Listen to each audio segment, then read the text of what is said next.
Welcome back to the deep dive. Today, we're looking at a shift in the automotive world that seems pretty small on the surface. I'm very small. Literally a truck driving around a city.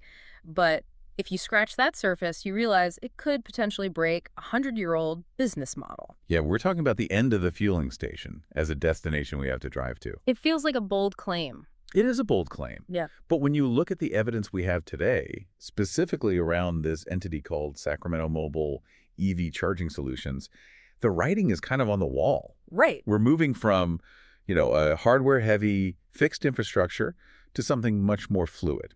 And before we get into the weeds of this specific company, I just want to frame this for you, the listener. Usually when we talk about EV infrastructure, it's boring. It is. It's kilowatt hours, permit delays, trenching copper cables. It's a construction conversation, basically. Exactly. But this company, Sacramento Mobile EV Charging Solutions, it just flips that. They're essentially proposing infrastructure as a service. And that is a massive pivot. Right. We're looking at their digital footprint, SacramentoMobileEVCharging.com, and what they offer isn't just a charge, it's a completely different way of thinking about energy logistics. Which is so necessary because the current model has some pretty glaring holes. Everyone talks about range anxiety, but I think that's a bit of a dated term now.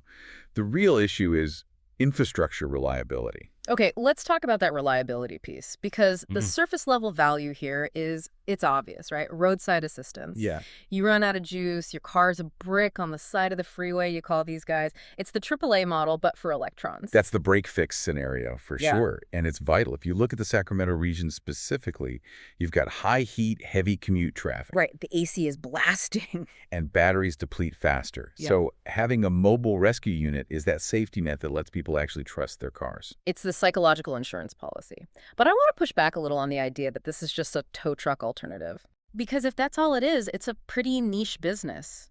The analogy I've been kind of mulling over is cloud computing. Oh, I like where this is going. Bear with me. 20 years ago, if a company wanted to run software, they bought servers, they built a room, they cooled it, hired people to watch blinking lights. On-premise infrastructure. That's it. And that's what a gas station or a fixed EV charger is. You build it and it just sits there. And it is so expensive. The capital expenditure, the CapEx is just huge. Exactly. But then Amazon Web Services comes along and says, hey, don't build servers, just rent our capacity when you need it.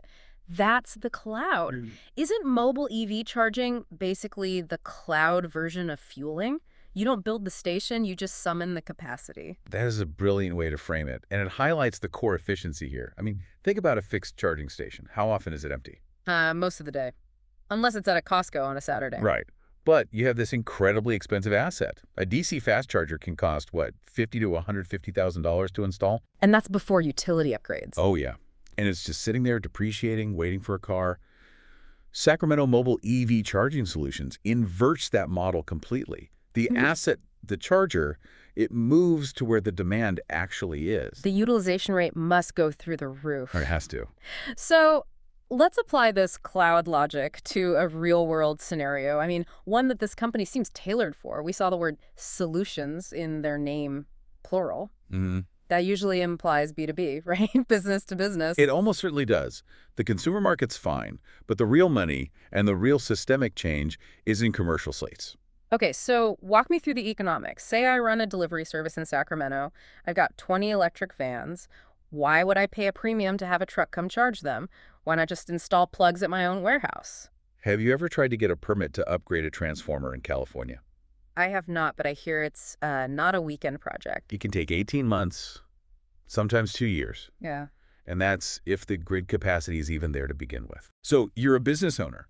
You bought the vans to save on fuel or meet a state mandate, but you literally can't plug them in fast enough to keep them on the road. So you're stuck with stranded assets, vans that can't move. Precisely. Enter Sacramento Mobile EV Charging Solutions. They can come to your depot at 2 in the morning. They go down the line, topping off every single van. And you didn't have to dig a trench. You didn't fight the utility company. You didn't spend $200,000 on infrastructure up front. You just pay a monthly service fee. So it shifts the cost from CapEx to OpEx, from a capital expense to an operating expense. Exactly. And for a business, that is huge. It makes the barrier to entry for switching to electric almost zero. You don't need a charging strategy anymore. You just need a phone number. Just say phone number.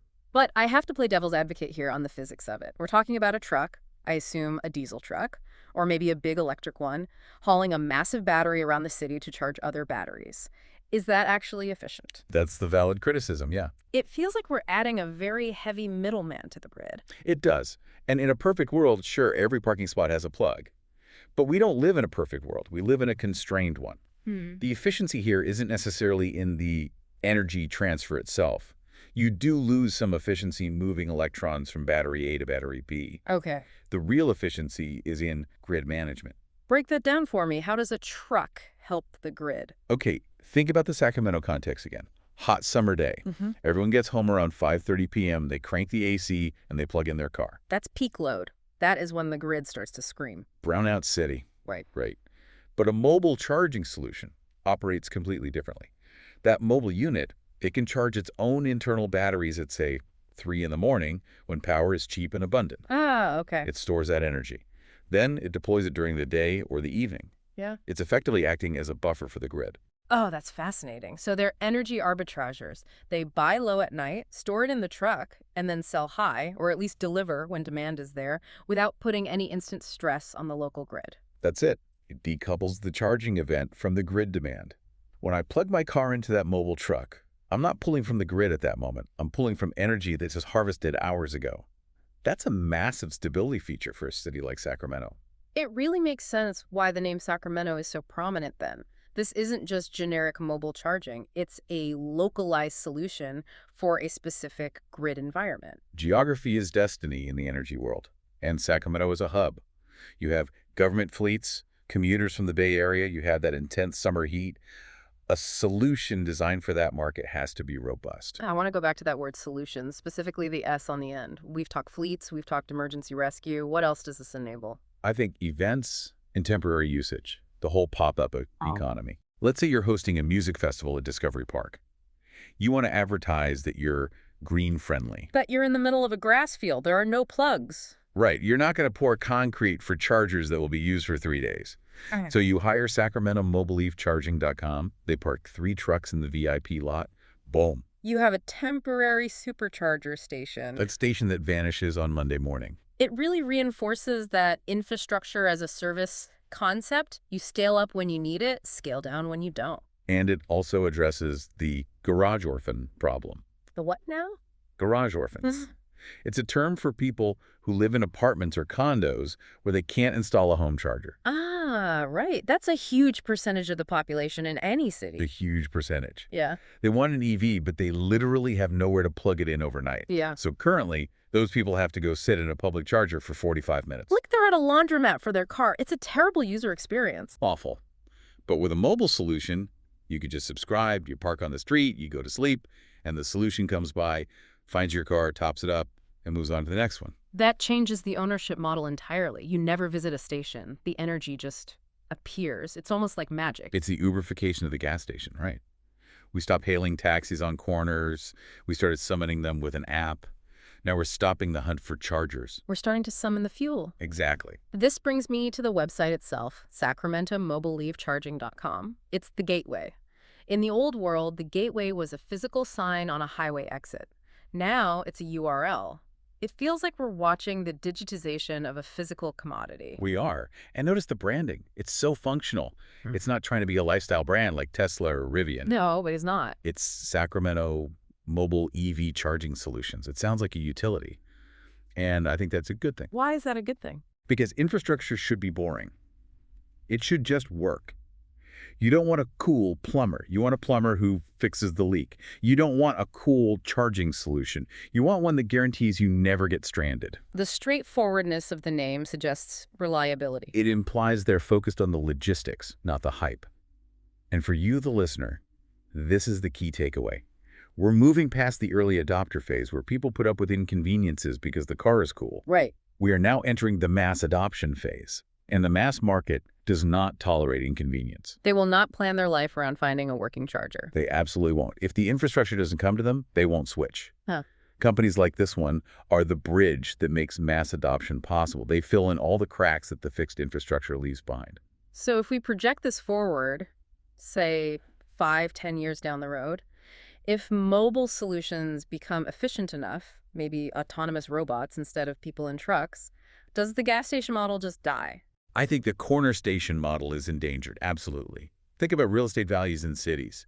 A gas station takes up a prime corner lot. It's an environmental hazard. It's ugly. And the land itself is worth a fortune. So if you can decouple refueling from that specific location, if it can happen in your driveway, at your office, at the grocery store via these mobile units, why would we keep those stations? You could reclaim all that land for housing, parks, shops. It creates a more human-centric city. Cars get charged in the background of our lives, rather than us interrupting our lives to go feed the car. That's a profound shift. It's moving from refueling as an event to refueling as a background process. And that is what SacramentoMobileEVCharging.com is really selling. They aren't selling electricity. They're selling the ability to forget about refueling. Which is funny because to do that, they have to do some incredibly complex logistics in the background. Complexity for them, simplicity for you. That's the definition of any good service. Let's touch on the tech limitations, though, because I don't want to paint this as a perfect utopia. What are the bottlenecks? Is it charging speed? Speed is a factor, yeah. Yeah. A mobile unit is using DC fast charging tech, but it's limited by the cable, heat management. It's not going to be as fast as the fastest fixed supercharger. So you're not getting 0 to 80% in 15 minutes. Probably not. It's more likely a top-up service. Here's 50 miles of range to get you through the rest of the day.